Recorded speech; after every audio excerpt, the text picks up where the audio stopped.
Les 3 grands secrets de l'abondance avec Dieu.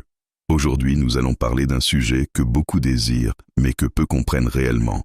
L'abondance avec Dieu.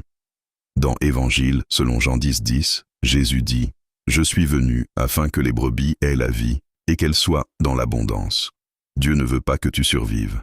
Il veut que tu vives dans l'abondance. Et dans le livre des Psaumes 10:12, nous voyons un appel à l'intervention divine.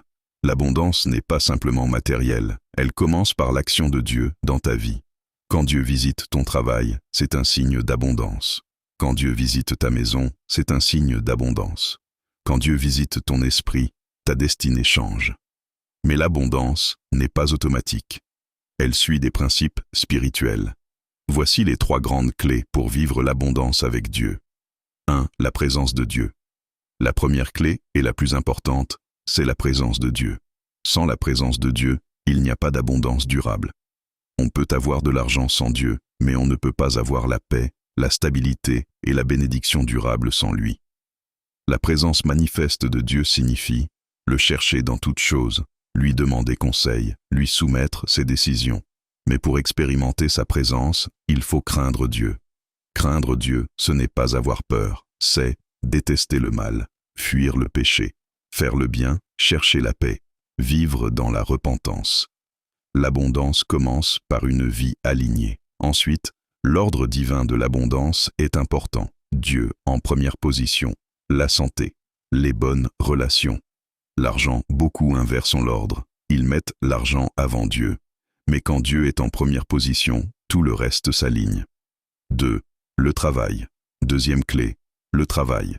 L'œuvre de Dieu est un travail. Le royaume fonctionne avec la diligence.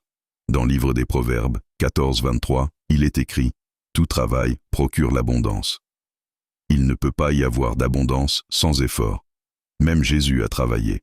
Même les apôtres ont travaillé. L'abondance n'est pas la paresse bénie, c'est le travail béni. Dans le livre des Psaumes 45:2, nous voyons l'excellence exprimée. Dieu bénit ce qui est bien accompli. Pose-toi cette question. Est-ce que je travaille avec excellence? Est-ce que je fais les choses à moitié? Est-ce que je suis discipliné? Dieu bénit la constance. Dieu bénit la fidélité. Dieu bénit la rigueur. 3.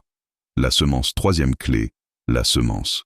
Dans le livre de la Genèse 2:8, nous voyons que Dieu plante avant de faire prospérer. L'abondance est une conséquence d'une semence. Dans le livre des Proverbes 11:24, il est écrit qu'il y a ceux qui donnent et deviennent plus riches. Il existe plusieurs types de semences, la dîme, les offrandes, les actions de grâce, les prémices, les offrandes sacrificielles, l'aumône, le soutien aux enseignants spirituels. Galates 6:6. Une chose est sûre, ce que tu ne sèmes pas, tu ne le récolteras jamais. L'abondance est une loi spirituelle. Semer, croître, récolter. Conclusion. L'abondance avec Dieu n'est pas un hasard. Elle repose sur 3 piliers. La présence de Dieu, le travail, la semence. Si tu mets Dieu en premier, si tu travailles avec excellence, si tu sèmes fidèlement, l'abondance deviendra une conséquence naturelle.